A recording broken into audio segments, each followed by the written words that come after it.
Taong 2023 ay marami akong natutunan sa buhay. Marami akong natutunan sa sarili ko din. Kung bibilangin ko ang lahat ng natutunan ko ay hindi ko ito mabibilang, kaya iisa-isahin ko na lang ang aking mga natutunan at naranasan. Una, is mahalin kung ano ang pangit sa akin. Lahat tayo ay hindi perpekto. Kahit na hindi ako perpektong tao. Tinanggap ko kung anong pangit sa akin. Minsan mataba, pusunin, maliit ang binte, hindi pantay ang katawan, pero okay lang. Ang importante, para sa sarili ko, maganda pa rin ako sa paningin ko. Ganon daw kasi ang self-love.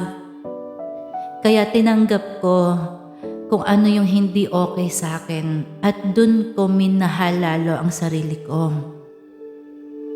Pangalawa, okay lang maging mabait sa kapwa at sa sarili mo. Pero huwag mong kakalimutan kung gaano kahalaga din ang sarili mo. Yung magbigay ka naman ng oras sa sarili mo, ng regalo sa sarili mo, at hindi na para sa ibang tao. Yun ay isa sa pinangako ko pagdating sa 2024. Ang unahin ang sarili ko bago ang lahat. Pwede naman yun eh. Pangatlo, huwag masyadong maging mabait din at the same time. Kasi pag sobra, hindi rin maganda. Mas maging mabait ka sa sarili mo muna at sa Panginoong Diyos. Yun yung mahalaga para in the end, wala kang pagsisihan. Kasi hindi lahat ng kabaitan mo ay kayang i-treasure ng iba. Minsan may ibang tao na mabait lang sa'yo kasi may nakukuha or pwedeng magamit ka. Kaya ayoko na pumunta sa ganong lugar na nangyari noon.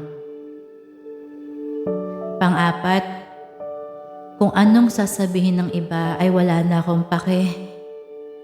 Maganda ka man, pero pangit pa rin ang tingin sa'yo ng iba. Mabait ka man, salbahe pa rin ang pupunahin nila sa'yo. 10 man ang nagawa mo kabaitan at magandang asal, pero isang pagkakamali ay lagi pa rin nilang hahanapin yan sa'yo. Kaya who cares? Ano man ang gawin ko sa buhay ko at sa sarili ko, I don't care anymore. As long na wala naman ako tinatapakan tao at masaya ako, go pa rin ako. Kaya go girl para sa akin. Dati kasi, kaunti lang na may marinig akong hindi maganda about sa akin, ay grabe, magugunaw na ang mundo ko. Pero ngayon, kahit anong itapon niyo sa akin, wala rin akong pake. Kasi dumating ako sa point na mas iniisip ko ang kahalagaan ng sarili ko at ng buhay ko. Anong ambag pa ng ibang tao sa akin? Saka the last but not the least ay magka-peace of mind.